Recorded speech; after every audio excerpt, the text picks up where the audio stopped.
Welcome to Holistically Speaking. I'm Hilary Russo, certified holistic health coach and health and wellness journalist. This is an empowering place to explore self-awareness, self-love, and transformation through health, healing, and humor. By sharing life-changing experiences, knowledge, and guests with varied expertise, we'll explore who we are, how we got that way, and what it takes to be a happy and healthy grown-up. Mind, body, and spirit. I'm glad you're here. When you think about actors who have really made a name for themselves, who live their truth and blend their art with their advocacy, Brian Michael Smith is definitely one that comes to mind. It's hard to miss him on TV the last few years. You may recognize him from his role as Pierce Williams on The L Word, Generation Q, or even Homeland, Blue Bloods, and a slew of other TV shows. But when he was cast as Toine Wilkins, a transgender police officer on Ava DuVernay's critically acclaimed hit series Queen Sugar, people took notice, and the roles just kept coming. He's now part of the series 911 Lonestar, where he plays Paul Stickland, a transgender male firefighter with a gift for observation that would give Sherlock Holmes a run for his money. Brian is also the first out Black trans man cast as a series regular on broadcast TV. But there's more to Brian, my friends. He's a husband, a son, an advocate, and of course, a friend. I've known Brian for about 5 years when we were both cast on the first ever live streaming fitness show, Daily Burn 365. If you're part of the tribe or you've worked out with us, you know those hips don't lie, as we used to joke with him on the show. I can tell you this, when he enters a room, the energy just gets better and brighter. And you're about to hear why on this episode of Holistically Speaking. We have been planning to do this for what seems like a year now. In fact, I think it's almost a year to the date that we first had a call where I was like, Brian, I want you on my podcast. And at that point, I didn't even have the podcast. So what's new and good with you, my friend?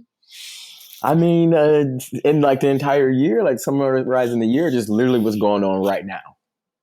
Because, I would have to say, you've had quite a year. Yeah. Maybe a couple years, actually. It's been pretty intense for you, huh? Yeah. But like in a good way. I feel like a lot of the things that, I'd set on my, intention to do board or, I had like this spreadsheet that I was using, like I was able to manifest in like the last 5 years, like almost to the letter. So, and then this last year from like, January 2019 to now, especially, there's been just, this monumental explosion in terms of what I'm doing with my career and what I feel like is my, purpose in this world. A lot of the things I've been working towards, like, have started to really come to fruition. And now I'm in this space where, I guess we're all kind of in this space where I guess we're going to sit around and reflect because there's not much else that we can do in the middle of a pandemic. So it's been kind of nice to have that as well. To be able to Isn't kind of that so, reflect on it. Yeah. That's so true, though, because I've thought about this over the last 4 months, especially since things kind of shut down in mid-March, that the creative minds are thriving because we're so used to being creative in some manner, whether we're writing or we're, acting or whatever it is. There has been a chance to really go inward, right? Mm-hmm, mm-hmm. Yeah. And it's interesting because as a creative person, I spent a lot of time hustling to kind of get to a place where I felt like I'd be able to create and then like kind of sustain the life that I want using my creativity. But for, a good chunk of time, there, good 5 to 10, 6, 7 years, a lot of my creative energy had to go into how am I going to make ends meet and like how am I going to sustain myself in a major city. Like I'm from Ann Arbor, Michigan originally, grew up there, was born and raised, and I went to Kent, Ohio to study at Kent State University, and I was there for 4.5 years, and then I went back to Michigan for a little bit. And I knew like as someone who wants to be an actor and kind of get into the business, I have to go to Hollywood or to New York. And I always kind of had this pull towards Hollywood, but I was in Michigan for a little bit just after college, and I met a friend who ended up moving out to New York. And he's like, "Hey man, if you come out to New York, you'll have a job lined up for you and like a place to stay. You're my roommate. And like, he's like, I'll come, pick you up and like, we'll drive. And I'm like, you know what? Yeah. Okay. I'll go do New York for a little bit and, kind of cut my teeth and then I'll make my way west at some point.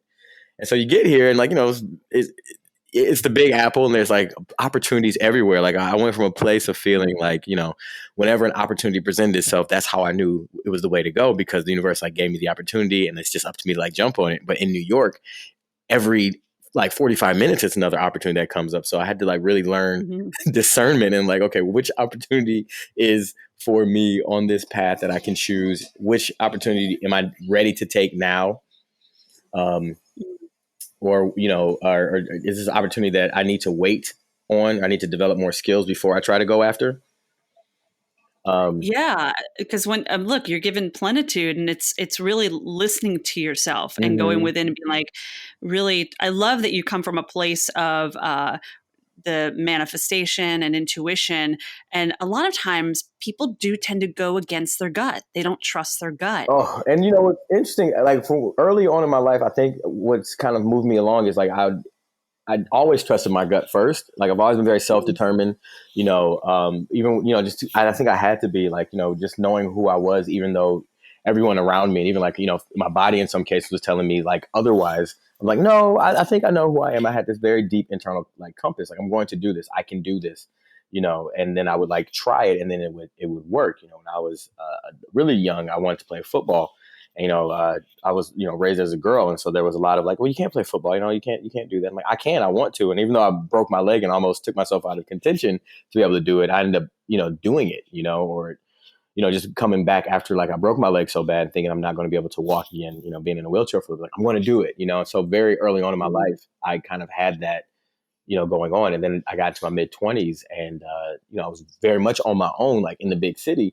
And, I kept feeling myself like trying to be practical. Like, you kind of have to be, when you're here. Cause like, well, even though I feel like I want to act, I want to do this. It's like, well, you haven't really acted in a while. I committed to sports when I was in college because that's what paid for the bills. And I had like a rough time with the theater and the acting program in college. So I kind of like put it to the wayside and I did more practical stuff where I learned video and film production and I was teaching video film production and drama to kids. And I came to New York and I was doing something similar. And it's like, I got to be practical and I really ignored that sort of inner pull for a while. And I felt myself, as I started to get into my late 20s, like I'm not going to go anywhere or like, I'm not going to really, I don't feel like myself when I'm not listening to myself. You know what I mean? Like things are going to happen, I'm not, you're going to move along, but I'm not getting where I feel like I'm being pulled to go if I keep trying to do all these other things that sound right or seem right or that make sense, but aren't for me. Right. It's being your authentic self. It's really following your authentic voice. And the fact that you touch on that about how easy it is for us to go in the direction that we think is the direction we need to go is the direction that we need to go is the one that we're just being, it's that be, do, have philosophy where to just be, it's going to cause us to do and then to have. So going back to what you had just mentioned, you were brought up to a certain point, living your life as a woman, a girl. And then at some point you realize that this me being, when was that? When you're young, first, like when I'm really young, it's like, I don't care what anybody says. I know who I am. But then as you start to get socialized, it's like, oh, okay, well, people think it's weird when you say one thing and, other things aren't lining up. Like my mom is dressing me this way. And if, the teachers are calling me by this name, then I seem like the weird person. And you can't fight your way out of everything. Like when I was really little, I would just beat people up who would, tell me that, if I'm a boy, no, you're not. It's like, well, we're going to fight and I beat you up. So you must be a boy if you can beat me up. Like, that worked on the playground and whatnot. But then as you get into middle school and things like that, it just doesn't seem like that's going to be the way to go. And I just kind of, resigned, like, okay, I guess I'm different, and just kind of accepted that. And then, when I got to high school, things are starting to like separate even more along gender lines, and there's not really a place, and everything's kind of forcing you to kind of pick one or the other. And I was really struggling. And, my mom said to me once, like, maybe the reason why you're struggling so hard with this is because you never really tried being a girl. You've always like fought it. And maybe it's the fighting that's causing the problem, not just that. I was like, I never really thought about that. And I've tried everything else. So let me give it a shot. So there was two years, in like senior year of high school, and then when I was able to leave high school and start, I felt like, okay, well, college will definitely be like a fresh start. Nobody knows me there. They don't know that I played football. They don't know that I used to say I was a boy, and it'll be like I can kind of start from scratch. And I'm like, this is maybe the fresh start that I need to really try to be this girl and live whatever this life I'm supposed to live is supposed to be. And I got there, and I feel like for 2 years I tried very, very hard, but it felt like I was in drag all the time, and I could not wait to get to be somewhere where there was nobody around, where I could just be myself. I didn't have to pretend. So it was very uncomfortable. And it was also really weird because even though I was trying my damnedest to, be a girl and like look like a girl and stuff like that, people would say to me all the time, "You're such a guy." So I'm like, I am trying. So you do really yourself. Like, I'm really trying here. Like, I wish I didn't spend all this time like trying to look as feminine as possible, put on these uncomfortable clothes, and it's like people still see you for who you are. So it's just like I can't win, in this, and I'm just uncomfortable, but everybody else was comfortable with me, I suppose, because I was kind of fitting in more of a gender norm. But I was the one that was uncomfortable, right? And then I remember one of the early conversations I had with my mom when I was trying to navigate, like what my gender or my future is going to be, where she's like, "Can't you just wait?" And like I tried to entertain her, like, till when? Like she's only like what 20 years older than me, so it's like till when? Till you're like old and you die, and like so for the next 40 years, I'm just going to wait and pretend, and like everybody else is going to go on with their lives and being happy and whatever. What am I waiting for? I was like, I can't. And I realized like I can't do that. I can't shape my life around other people's comfort. I can't wait until other people are going to be comfortable. Like I'm going to miss my entire life if I wait, to like be who I am. So I was like, I can't do that. And, so I moved from there. And that was around, I think I was like 19, 20, because I had come to like one day where I realized, like this isn't going to work. I keep trying to escape the present. Like I see my friends, they're hanging out, they're having a good time, and I cannot, and I want to have a good time, and I'm kind of having a good time, but I also cannot wait to get out of this situation so that I can go somewhere and take all this crap off and just be myself. And it's like, why can't I have both? Why can't I be myself with my friends in my life, in my 20s? Like, when is this ever going to end? Like I tried to like picture like, well, maybe when I'm older and I'm in my 30s and I get married and, my husband and I have kids and, it'll be fine. I'm like, no, because this happens. Anytime I try to suppress how I feel or who I am, it comes back stronger. So like at some point I'm going to, be home and my husband's going to come home and I'm in like, guys' clothes in his underwear. I have to explain that to him, explain it to the kids. And I just tried to visualize myself as an adult woman. And I'm like, I never thought about that before. Like, like it was hard enough to be trying to picture being a girl. And I tried to like imagine being a woman. Like, what the fuck do I know about womanhood? Like, oh my God, like that's what's down the road. And I was like, I can't see that for myself. Like I could not see a future for myself. It was very, scary and troubling to like think about that. And I realized, this is something that really is just between me and God. So I'm like laying in my bed, I'm like praying, crying, like, what is there any sort of way?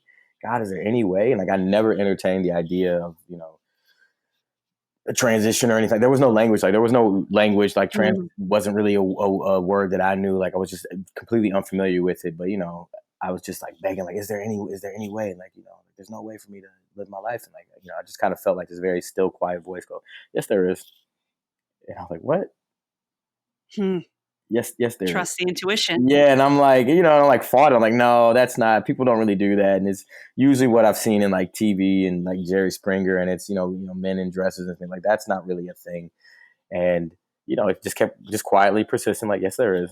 And like I'm like, oh, okay. So I like got up and went to my computer, and this was early 2000s, so I had to like ask Jeeves.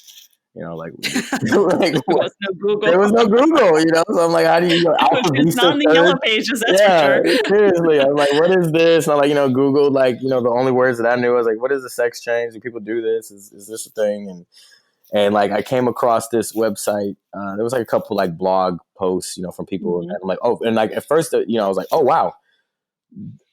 I've read other people's narratives who, realized that's when I realized that I was gay or like things like that. I'm like, well, I'm following along with them to a point. Then they get to a point where they realize that it's all sort of based on who they like. But all the people whose blogs that I read or who I've talked to who are like gay or lesbian, they go, they know that they're men or they know that they're women and they accept it and they like that. They just happen to also be attracted to other men and women, or they're, they might be a little bit gender non-conforming, but their gender and their biological sex like line up. So I'm like, okay. So I never really encountered anything that really felt like my experience. But then when I started to look, I came across a blog where somebody was explaining an experience. I was like, this is exactly what it was like for me.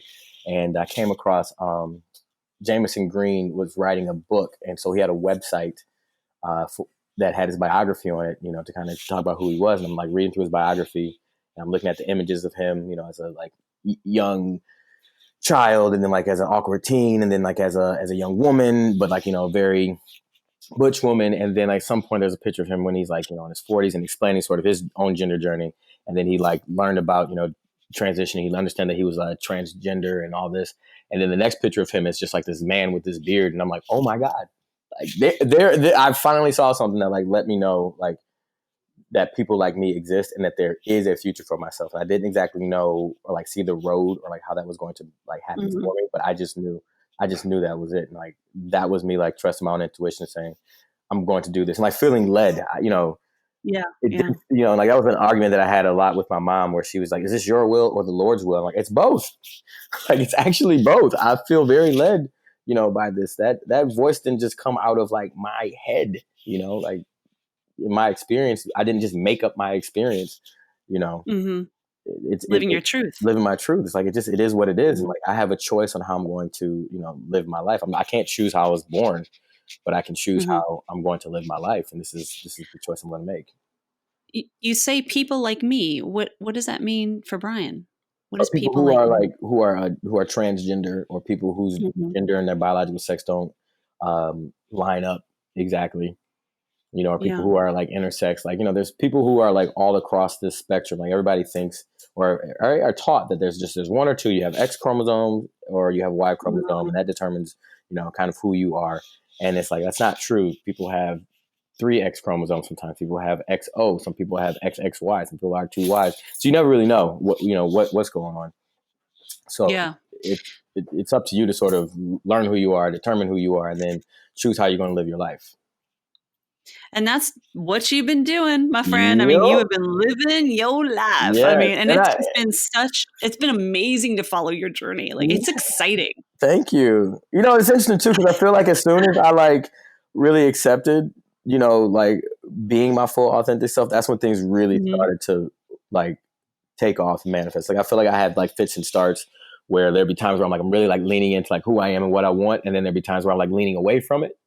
And then when I felt the most compartmentalized in my mid to late 20s, I was in acting class, and I realized, I'm not painting with the whole palette here. Like, there's parts of my identity and that I acknowledge and that I'm aware of, but that I don't really share, or that I'm not really bringing into my work.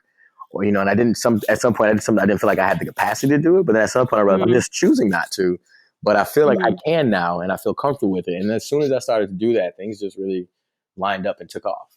So with that being said, I mean, what's really amazing to just watch your journey. I mean, I've known you probably about 5 years now, and you go through this transition. You're in New York, and opportunities just start presenting themselves to you, because clearly you're living your authentic self, and the universe hears that. Yeah. Yeah. I mean, I knew coming to New York was in the cards, and like taking a step in the right direction. I feel like most of the people in my family, they kind of stuck around like where we grew up, and it just seemed like, it seemed not out of the question, but it's just like, you kind of, you're going to make the most out of what you got here. But I always felt called to go out further into the world. So I came out to New York in 2008. I was working doing like acting adjacent stuff. Because, I felt like I got discouraged. I feel like, when I was in college, I was studying theater at Kent State University, and they have a really good theater program, but it's very musical theater based. And I didn't know anything about like musical theater. And when I was in high school, there were some plays and whatnot, but because I did boys football in the fall, and then, I was on the girls track team in the spring, like there was not much time, for me to, audition and like be in the plays. But, I was able to get a scholarship and like pay for college with my athletics. And so, I felt a little bit behind the curve when I got to Kent, and like all these people are like talking about, oh, we're going to do Pippin, and what about this? And what about that? Like, I had no idea what they were talking about. I'm like, maybe I'm not really an actor because I don't know this stuff, but I'm like, I was interested in TV and I was interested in films, and they didn't have a screen-based acting program. It was a musical theater Mhm. program. So I felt like a fish out of water in that capacity. And then, as sometimes you'll notice in like theater programs, the same people tend to get the same roles, and some of that is, Mhm. par for the course. You kind of got to learn, you got to pay your dues, and then you work your way up. But it was very discouraging because I'm like, even though I feel like I'm doing, really good, I have no chance of getting the roles that I want, and maybe that means I'm not qualified for it. Maybe because I don't know any of the material that they're working with. So I felt discouraged there, and I was looking for like my niche, my people, and it took me some time to find it. I ended up switching majors from theater major to being like a video and film production major. So I'm like, well, if they're not going to cast me, or if this isn't the world, then I'm going to make my own world. I'm going to learn how to make my own TV shows, my own movies, and I'm going to switch over to that. That's what I ended up doing. So when I came out of school, that's what my focus was. It was like, and producing and whatnot. So I hadn't really performed that much, and I didn't have any real credits. So when I'm in New York, where people who were recruited right out of high school, I have come and they're going like the NYUs and the Juilliard and stuff like that. I'm like, thinking about looking for work, and I have like middle school credits on my resume, and I don't even know where to look. Like, where does one find acting jobs? Like, I don't know. I'm looking in Ask Craigslist. Jeeves. Jeeves is gone now. I'm abandoned. So it's like, Where the hell did Jeeves go? Jeeves, help me, He's man. not. How does one act in New York? I don't know. So I just felt very lost, and I'm doing like all of these like adjacent things. I'm asking questions, and like what was crazy was I felt lost, but it felt like everything I wanted was like right at my fingertips. Like I would get off the subway and I would walk through a film set on my way to my apartment because, they shoot on location here in New York all the time. Like how are these people getting on these sets? And like at some point I would just like, if I came across a set or I saw those, like postings, I would like get the information and then I would ask the people like, what do you do? And like, oh, I'm a PA. How do you be a PA? And they would tell me, or, the people are like being background. How do you do background? They would like tell me. So I was quietly collecting all this information. And then one day I remember I was like frustrated. I think I've been here for like 2 years and I'm teaching, I'm working these after school programs. I've walked through numerous sets, and I'm there and I'm talking to this girl in the bar and I'm like, what do you do? And she's like, I'm an actress. And I'm like, just how are you an actress? Like, how did you do this? What do you mean? Where? And she's like, calm down. Don't worry. I tell like, something I'm interested in doing. I have no idea how to make it happen. She's like, I'll come get coffee with me and, I'll kind of fill you and I'll answer your questions. It was really sweet. And like, it really, really helped me. And I feel like really put me on the path because she sat down, we had coffee. She answered all my questions. And then she took me to the drama bookshop, and like that felt like going to Mecca for me because it was like all the information that I wanted. It was a whole bookstore full of stuff about acting and performing. Screw Jeeves. Jeeves, this is it, Jeeves. I've come to the Screw source. you, buddy. I'm straight at the source, man. So it was incredible. Like it was so eye-opening to see that many different plays, books about actors, books about the industry, guidebooks, and then there was this whole section just on acting books, like about by acting teachers and stuff. Even though I went to college, I felt like I had no idea about, and I came across this book written by William Esper, and I'm reading it and I'm like, oh my gosh, because it kind of, the way that he teaches his acting, or like, it kind of explains his acting in the book, it says, if you're sitting in the class. And as I'm reading it, I'm like, this is what I've been missing. This is it. This is what, it's like talking about the Meisner technique, basically.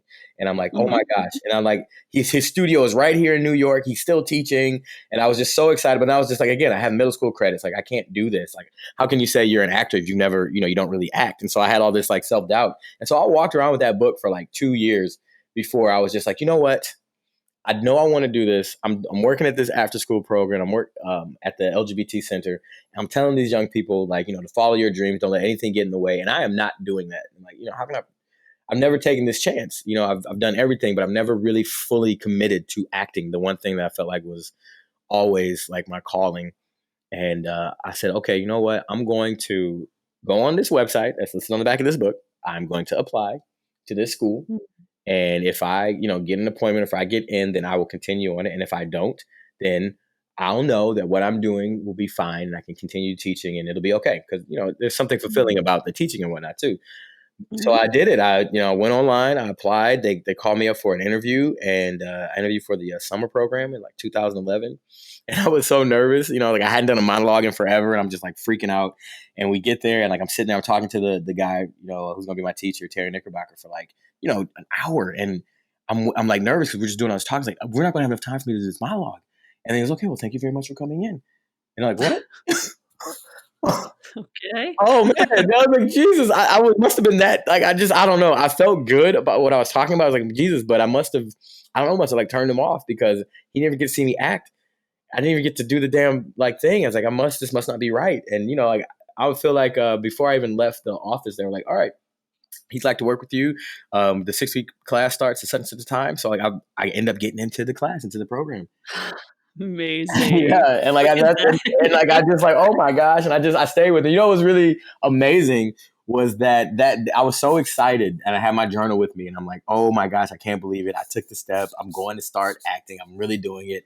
And I just wanted to write about it, and I'm walking down the street, and I'm looking for a place I can write, and there was a Starbucks. And I was going to go, and I was like, no, it's crowded. I want to sit outside. I feel so great. It's April. I'm just happy.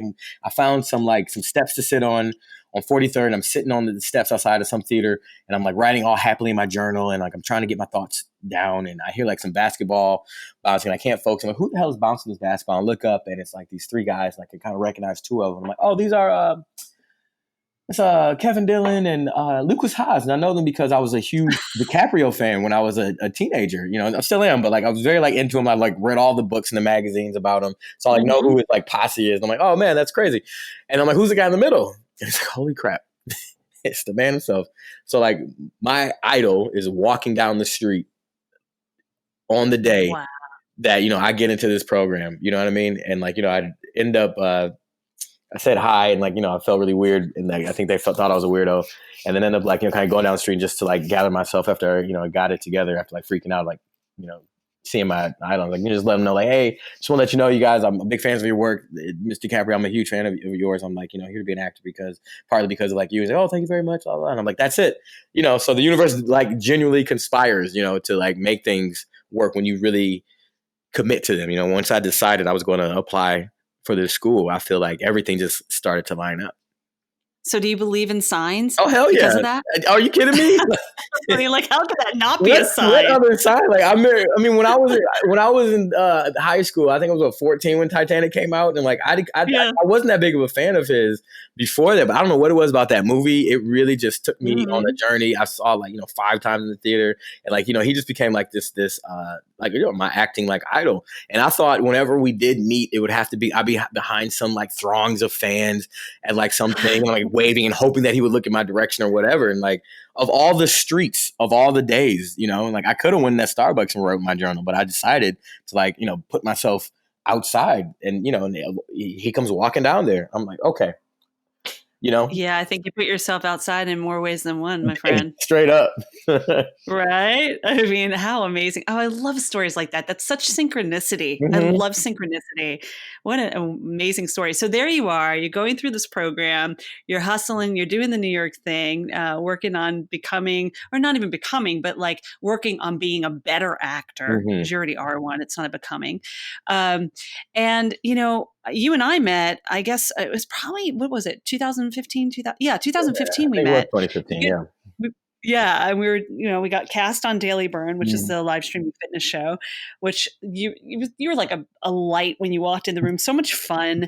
Loved having you there. And I mean, fitness is really important to you too, obviously. I mean, you played football. You've always been keeping yourself mindfully and physically in shape. So that was a great union, just being able to connect on that level.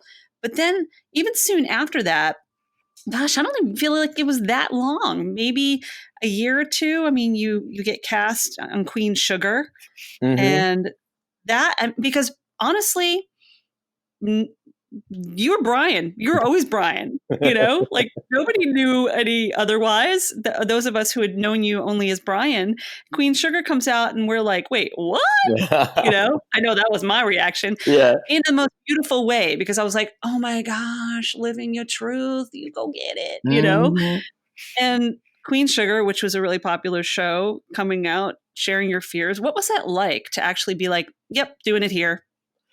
I was in a place already when we started Daily Burn where I did the summer program. I ended up doing like the 2-year program at the Esprit Studio. And I was really focused on being like the best actor that I could be.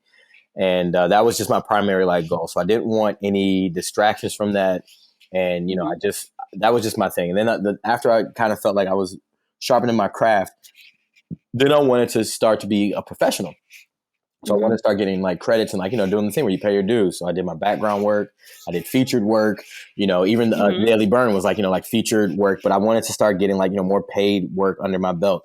And then I felt like I got to a place where, I did a couple of co-star roles and, and some more like media roles on TV on, Girls and, Blue Blood and stuff like that. So I was starting to kind of, I remember those. yeah. So like, I felt like I was starting to move my way, forward into, and I felt like, okay, I think I'm as established as like, this is my thing. This is what I'm doing. I'm getting paid to do it. And now it's like, what kind of stories do I want to tell? And what kind of actor and artist do I want to be? And what do I want to explore? And then what can I bring as an artist with my own set of experience? What can I bring to the world, and like, what is unique about my voice and what is unique about my point of view? And I felt like I now had the tools to support that kind of investigation. So I was looking for work like that would allow me to explore what it's like being a Black man and then what it's like being a trans man, because I hadn't seen any stories about trans masculine people really, that not that often in any of the television shows and the films that I was watching. And the stories that I was starting to see now that did, center trans people were more focused on trans feminine people, which was great. But there was this gap here for like trans masculinity. And then the little sliver of trans masculinity that was being represented in the films that I was seeing, like if I was going to like, Outfest or things like that, it was young trans masculine people or people who are early in transition or pre-transition. And like at this point in my life, I think it was like 10 or 11 years, I'd already been, transition. So, and I'm looking down the road and I hadn't seen anything about, just trans adults, like the navigating the world as a trans adult. So that's kind of what my interests were in. So I was looking for that kind of work, and I had, I was out, I was never somebody who was like completely stealth. Like some people, they transition and that's like the end of it. They don't want to talk about it. They don't want to share it, and it's fine for safety. It's their own sense of identity. And then I was kind of like, I had like a blended experience because I worked at the LGBTQ community center. And if I felt like it was pertinent to the conversation, or if it was pertinent to, the relationship that I was developing with somebody, I talked about it. If not, I didn't, it was just kind of, it was what it was. And the same thing in my work, like if it had anything to do with the story that was being told, if it could add to the story or whatever, then like I'd bring it up. And if it didn't, I didn't necessarily need to do that. But I was in a place now where I'm looking for trans masculine roles, and I'm not seeing it. And what I am seeing, could use some work or like a different focus. So like, I'm going to try to write my own thing, and see where that goes. But what was great was that I worked at the Tribeca Film Institute as well. And one of the participants there was also a director named Silas Howard. And he had posted on Facebook in like, I think like late 2016, or maybe it was early 2017, that he was trying to help a friend cast a role. They're looking for a Black trans man, cop, 20s, blah, blah, blah. And I'm like, I play cops. I'm Black. I'm trans. And like, I'm like, this is great. And, this is also a time where I'm like, I'm really into like how people are telling their stories. And in 2014, I went to this screening of Selma, and I saw Ava DuVernay and David Oyelowo have a talk back about, their experience making it. And actually the screening was through the Tribeca Film Institute. So I'm there and I'm watching this movie. I thought it was incredible. I love the way the story was told. And I loved listening to how she works with her actors and like what he did for the role. And I'm just like, oh my gosh, I want to work with this woman. And it's Ava DuVernay. And like, even afterwards I came up to her. I'm like, oh my gosh, Ava, one of these guys would love to work with you. She's like, oh, that's great. Stay, keep doing your thing, honey, whatever. I'm like, okay, this is great. So, fast forward a little bit, Silas makes this post, and like, I replied to him like, hey man, I'm interested. I play cops in these shows, blah, blah, blah. And he's like, great, I'll forward your information to the casting director. And like the casting director, sends me an email like, hey, I'm so-and-so, I'm casting for Queen Sugar. The role is for a cop, blah, blah, blah. I'm like, are you kidding me? Queen Sugar's Ava DuVernay's show. I've been trying to get on this show. Like, oh, this is great. I read the character description is like perfect. And then the scene was just absolutely exactly what I was looking for, because, I want to have a conversation about, my identity and whatnot, but I don't want to, I'm not like a personality, like I'm an actor, I'm an artist. I would like my work to be the center of the conversation that I have, you know what I mean? And so, so that's what I was like, I was hoping for. And so to have this role in this scene, in this show, it was like, this is exactly the vehicle that I wanted, because the scene is about two friends who are reuniting. They hadn't seen each other since the one friend had transitioned, and the cisgendered friend, Ralph Angel, he's in trouble, and my character is coming to help him and giving him advice on, like, how to be a good man and, whatever. My character has it together, and the other character's kind of going through it, and I'm expressing gratitude, and it's a model for like allyship. I mean, it was just, everything about it was just so right that, I was just like, this is, again, like that serendipity, so I felt great about that in terms of like the content in which I was for this vehicle, for this opportunity, the conversations around it, where, I felt like we're going to be good. This a guy from Glad, Nick Adams, who was in charge of kind of like trans representation in TV and film. He reached out to me, and we had like a nice long conversation about how to navigate conversations about the role in the media whenever there's going to be interviews, and like, just really ease me into the process in terms of how do I discuss this part of my life that has felt private, but is going to be public, through my work now. And, even though I had like some reservations, like, does this mean I'm not going to be able to play, cis characters anymore? A lot of that was assuaged when the show came out and, the episode came out, and I got some really good feedback about the work. And then, I got offers for audition for cisgender characters almost immediately. And I booked two of my, more significant roles right after that, and there were two cis characters. Yeah. One was on Homeland and the other one was on Chicago PD. So like a lot of that was kind of assuaged for me, but that was my experience kind of leading up to it, was like, just kind of like finding the right vehicle for it, making sure that the conversation is about the work and what I'm bringing to the work, and not just on like me and my journey, but having my journey be a part of the conversation, but not necessarily like the center of it. And then just finding conversations with my wife and space, like for, me and her to sort of navigate what the impact of this was going to be, And, yeah, especially, I mean, like Antoine's character, I mean, I would imagine you have so much gratitude for Antoine,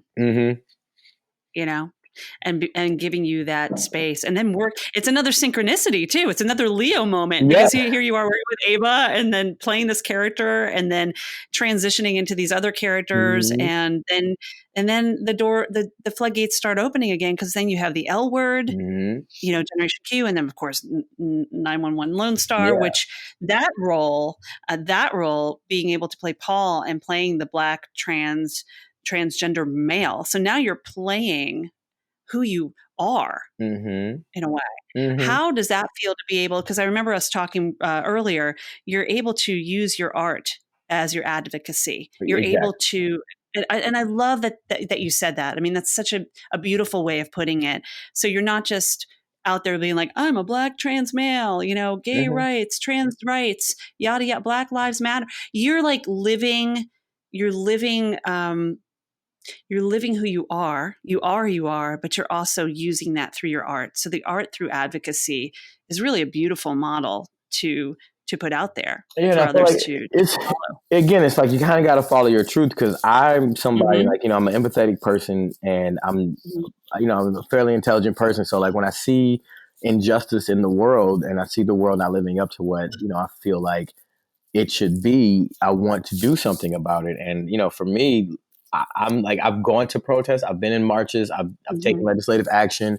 My job at the LGBT Center was community organizer. So I was teaching community organization. I would organize events, against youth homelessness, against LGBT discrimination, even against like, not smoking. And I was teaching that to young people. So like I've done direct action, I've done indirect action, I vote, there's many different arms to working for like actual social justice. And like, you kind of have to find what you're comfortable with. I'm much more, I think, called and pulled and structured to use my art as opposed to, going in the street and marching or like organizing marches. Like it's something that I have done and I can do, but there's other people who's that's their lives, and that's their role, and that's what they do. They're the ones who are out in the streets, like kind of doing this work. And it's like, well, that's not the work that,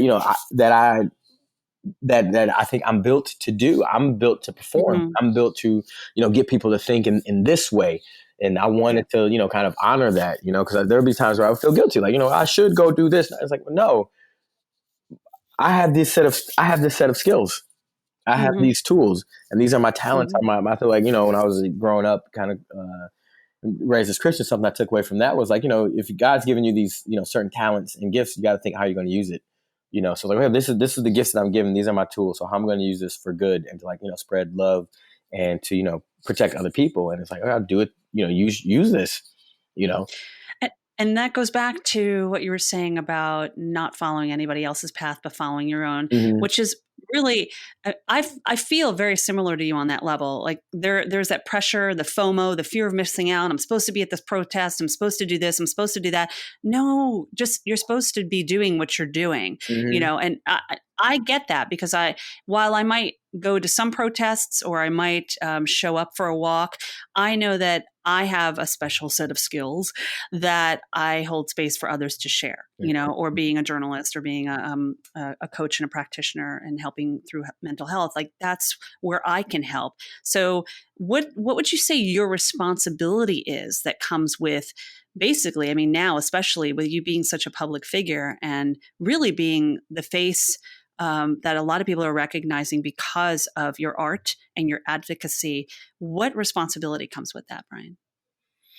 Mindfulness and, making sure Mm-hmm. that whatever I speak to, I'm speaking from my experience, and then making sure that I'm educating myself and like continuously learning um, about the things that, I am going to represent in my work. Like, again, like I'm doing some work, but there's other people who have been doing or like laying the foundation for the work that I'm able to do now.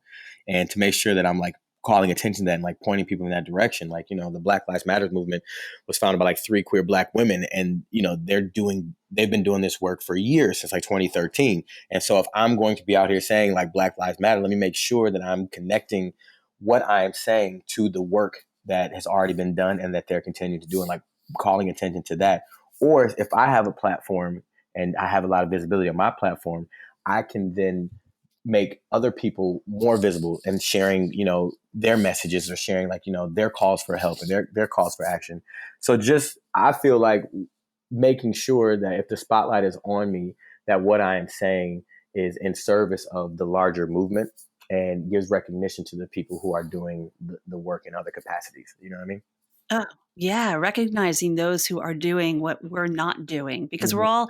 this is a community, Mm-hmm. we're doing it together. We have to have somebody who's doing something and somebody that's doing something else in order for it to fuse together and create something bigger. Exactly. That's a great way of putting it. So, and having the gratitude for those who are doing the work that we might not want to do, but then those appreciating us for the work that we're doing, Mm-hmm. And even if we don't want to do it, like sometimes some of the work, we may not just be that equipped to do. Some people may be better Mhm. equipped for certain types of work. So it's like, if you're better equipped, let me get out of the way and let me pass you the mic. Yes, If you have done this absolutely. research, if you are an expert in this area, I'm not going to sit up here and pretend that I'm the expert in it. I'm going to bring you up to Mm, this platform and let you speak, or the opposite, where it's like, I have a certain audience that comes with me now from the projects and the shows that I'm on. If somebody is doing work that I believe in, needs to reach that audience, and I will bring my audience to that person or to that movement or to that need. You know what I mean? And so, just mhm. as a community, finding ways to do that and just working with what I'm equipped to do. And if there's something that I want to do that I'm not equipped with at this moment,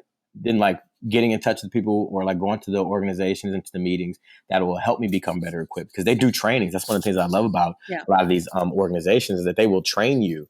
So if I do feel a call to serve in a different way, I'll feel comfortable doing it because I'll get training by people who have been kind of doing that work. And I think that's beautiful. Yeah.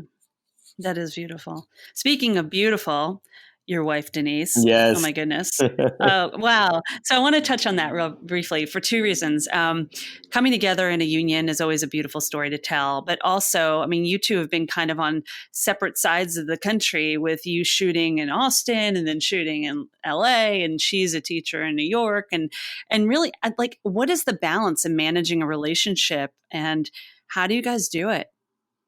I mean, it's a challenge. I Mm, did not have any real experience with relationships, or long-term relationships before I met her. And I was like 27 at the time. mhm, But it's the same thing. It's like I got to a point in my life where I'm like, if I keep doing the same thing, I'm going to keep getting the same result. And, mhm, I get to a point sometimes in relationships where, you know, if I feel like I have to be too vulnerable, if somebody hurts my feelings or like they make me angry, then I don't have time for this. And I like kind of, let it go. But I'm like, if I really want to be with somebody and have a partner in my life, and I feel like that's where I was at. I was like, I have to change the way that I operate. I have to communicate differently, and I have to go about things differently. And like almost as soon as I made that decision, she comes into my life. And so it was really like a test, very early on. Mm-hmm. And I was like, I want to make sure that if somebody, hurts my feelings or bothers me, I don't just, walk away from it. I'll tell them and then, listen. And, I picked up a lot of different little communication skills when I was, working at the LGBT center and doing this community work. So like trying to bring those skills and, exercise and activities into the relationship. So, really trying to center communication and then let myself be open and vulnerable in ways that I hadn't done before. So, we came in, we started with like that sort of platform, and she was kind of in a similar place too. So I think we met each other at the right time. And then all the years in between has just been like figuring stuff out because we're two very different people. And Uh-huh. we've had to learn how to, make space for each other and get out of that need to change the other person to fit how we are, and just kind of Mm-hmm. like, no, this is how she is. So instead of trying to change her, how do I make space for how she is? And same thing for me. It's like, this is how he is. And instead of trying to like change and be more like how I am, how do I make space for how he is and just kind of love him, warts and all kind of thing. And so, Yeah. we got married and we didn't live together when we first got married. So that was another like learning curve thing too. So that first year was just a lot of us like kind of bumping into each other with these differences. And then, that second year was like, okay, we have to learn how to communicate. We have to do this independent homework. And we got to work through a lot of things that came through our upbringings independently. And then we need to, sit down with somebody who can work on us as a unit. And so, I had advocated for a couples therapy for a while, and we finally got to the point like, let's really do it. Let's do it. Not because we're in some sort of crisis, but I think it'll help us. And so we were doing a couples therapy to sort of help us navigate some of these like newer chapters in our lives. For me, I've always been a outgoing sort of gregarious person. She's a very, very private, person, very home-based person. And so, me even like kind of stepping out into this acting and like, my profile, rising higher and further away from, New York, was causing some anxiety for her, So, and like I had to learn how do I be sensitive to like the anxiety that she's experiencing without absorbing her fears and, or like invalidating her feelings, and how does she learn to, kind of open up and take risks that she isn't necessarily used to taking, you know what I mean? And having that, the couples therapy sort of helped me see kind of where she was coming from a little bit better, and then helping her see where I was coming from a little bit, and then having us make decisions as a unit as opposed to as individuals was really instrumental to that. And then I think we had a decent groundwork sort of laid for each other, so that when I was looking, because I had that call to go out west, since I was in high school, and I'm coming to New York first. And in my mind, I'm thinking I was only going to stay here for 2 to 5 years. But then I met her within that, I think it was on my first or second year here, and 2 years turned into 11, and I was getting to the end of my like sort of rope with like New York. I'm like, I just have this again very strong feeling inside of me telling me that what I want to manifest in my life is going to happen out west. And she was like, the opposite. She wants to buy, property in Manhattan and like, stay close to her family and stuff like that. And I'm like, I don't know how we're gonna make this work. And I'm like, well, we can do bi-coastal. And she was very against that at first, just the concept of it, because it sounded very new and different. And, for her, she had to make it very clear to me that for this to work, our communication has to be, very strong, and she has to feel connected. And it took me some time to figure out what that was going to look like and how to work that. But once we did, I took a trip to Tulum, Mexico in April. Yeah, it was gorgeous. It was like a yoga retreat. And, because we had to ask ourselves, like, what's important? Because I feel like we want different versions of the same thing. We want the same thing, but in different ways. And like, is this, we had to ask ourselves, like, does this mean that we should not be together, or that what we want is in opposition? And so we took some time to really like examine that in 2018. So I took that trip out to Mexico, and I'm like, I want what I want, but I want it with her, So if that means I have to make some adjustments, then I'm going to have to make some adjustments. Or for her, she was like, I just need to feel like we're going to take this risk, but it's going to be okay. And I'm like, all right, what can I do to assuage her fears? Not to dismiss them, not to, tell her like to just like, because I'm very comfortable in like that fear zone. I've taken a lot of risks in my life, so I can navigate that in a different way than I feel like, that she's comfortable with. So it's like, what do I have to do as a husband to make her comfortable in the fear zone? You know what I mean?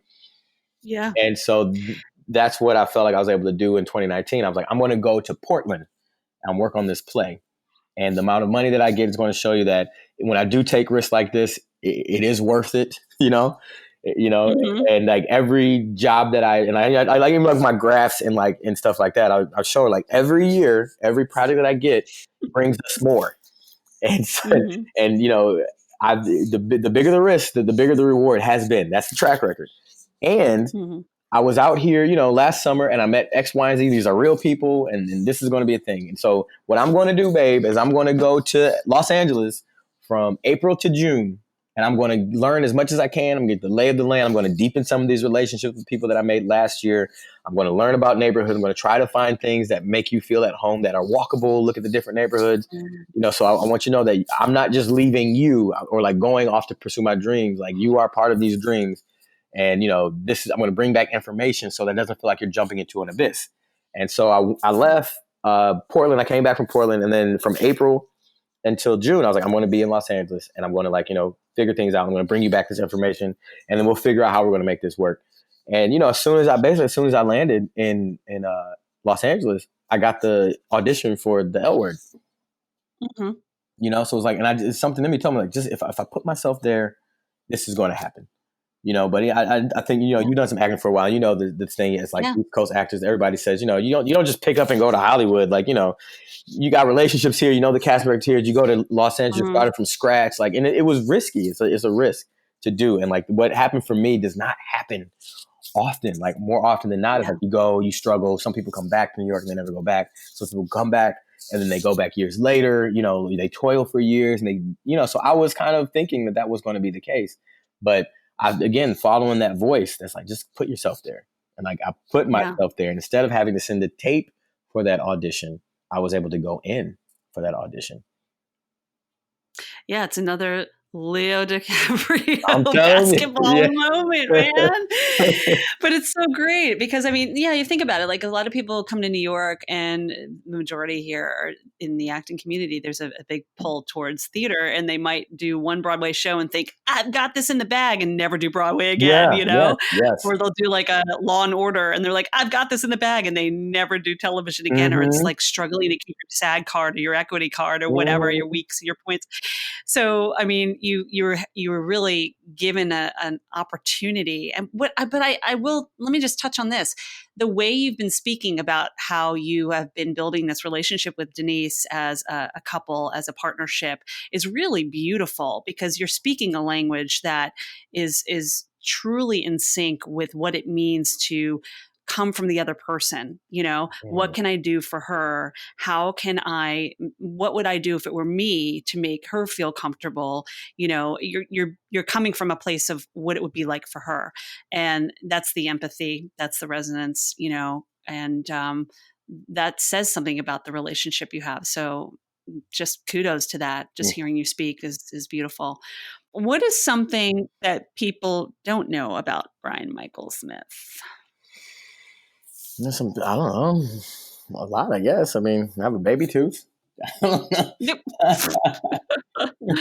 Wow, that could go for a lot on eBay these days. It's true. I mean, it's been through a lot. There's a lot of candy and soda, so it's not in the greatest of shape, but it's still in there. Candy and soda. Are you sure it's not a conjoined twin? It might be. It might be some twin that didn't leave, just decided to hang out in there. As long as it doesn't have to pay taxes, you're fine. Only 1983 taxes, it'll be fine. I have a baby tooth. Man, that was not what I was expecting. All right. So let me ask you this. I would love to because this is such a great conversation, and I'd love to share more about you, but I want to do a rapid fire, which is something I do with my guests, and just throw out a word to you. And then the first word that comes to mind, bring it back to me. Okay. Not much thought. Are you ready for this? Let's do it. Are you ready for this? What's that? I said, I'm ready. Let's do it. Let's do it. Okay, here we go. Authentic. Truth. Manifesting. Destiny. Transgender. Cool. Creative. Brain. Actor. Me. Gratitude. Peace. Oh, love it, man. That's awesome. That's a good one. Sweet. So, with some final notes, first of all, such a pleasure to just like have the moment with you. It's been so long. I haven't seen you. I mean, I haven't seen you in person. I've obviously seen you because you're all over the damn place. It's just great to hear your voice and just be able to hold space for you to share with others. And so on that note, what I'd love for you to do is just, if you were to share one thing with listeners, whether it's someone who's younger, who's maybe facing something similar to what you went through, your transition, being transgender, being just a male, a Black man, whatever it is, or just an actor, a striving actor, what would it be that you would share? What would be your words of wisdom to share? Mm. I always like that quote in The Matrix, know thyself. And I always took like two meanings from that. It's like, know who you are. Yeah. And then know things for yourself. So I think oftentimes when I felt that I was kind of pulled off course or like the most lost is when I took other people's words about a certain situation or what the future might hold or what the past even meant over my own experience or my own ideas or my own desire to do. So when I went out and I found out for myself, whether it brought me success or failure, at least I had a sense of peace because I knew, Mm-hmm. And when you know yourself, you know when you're tuned into that voice that I feel like is God or the universe. You know what I mean? So Yeah, know always thyself. just know yourself. It's a beautiful thing to know who we are, isn't it? Mm-hmm. It's a beautiful thing to be empowered and walk away and be like, I'm good. I'm good with who I am. Mm-hmm. Yeah. Those are some powerful words. Most of the journey of life, I think, is just trying to get there. I think when you're very little, and then you go through all this socialization and teaching and, people with good intentions teaching you the wrong things or things that work for them that not necessarily work for you. And then I feel like your adulthood is like just trying to like shed the things that don't really serve you. And so just working your way back to like knowing yourself, Totally. Amen to that. Like let go of what doesn't serve you. So if you were to look back at your younger self, when you were still trying to figure out what was going on, and honestly, it's a lifelong what is going on, right? But if you were to look back to, we're constantly growing. If you were to look back to your younger self when you were really in your most vulnerable state, trying to figure things out, and you look at yourself now and honor yourself now, what's one word that comes to mind? You're right. You're right. Yeah, that's what I think. You're right. Oh, yeah. Like you did it, man. Mm-hmm. Like you were following your path the whole time. You knew thyself. Yeah, and because a lot of times I'm telling you, whenever I was, things were the darkest, like the most confusing, is just because I was like questioning, and 90% of the time, like I already knew. So it's just you're right. You're right, and you know what? We always need to ask the questions. Mm-hmm. It's so important for us to be okay asking the questions. But you know what's really important? To listen to the frickin' answer. There you go. Right? There you go. Oh, Brian, man, it is such an honor to have you. Thank you so much for sharing time on Holistically Speaking. It is an honor to share space and hold space for you to share your story and your journey. And all I can say is I am truly grateful for you. Oh, well, thank you for having this space. I think this is an amazing, podcast and the conversations that you're having and what you're bringing to your listeners and, just allow me to be a part of this with you. So thank you very much for reaching out and having me. You can learn more about Brian by connecting with him on his website or through Instagram. And you can find those links to that information on my podcast page. And if you like what you're hearing on Holistically Speaking, I would love for you to keep listening. You could subscribe on any podcast platform and learn more about the show on my website, hilaryrusso.com. And let's connect and have a conversation. You'll find me on Instagram, Twitter, and Facebook at Hilary Russo. It would be my pleasure to hear from you. Thanks for listening, and until next time, be safe, be well, and don't forget to laugh.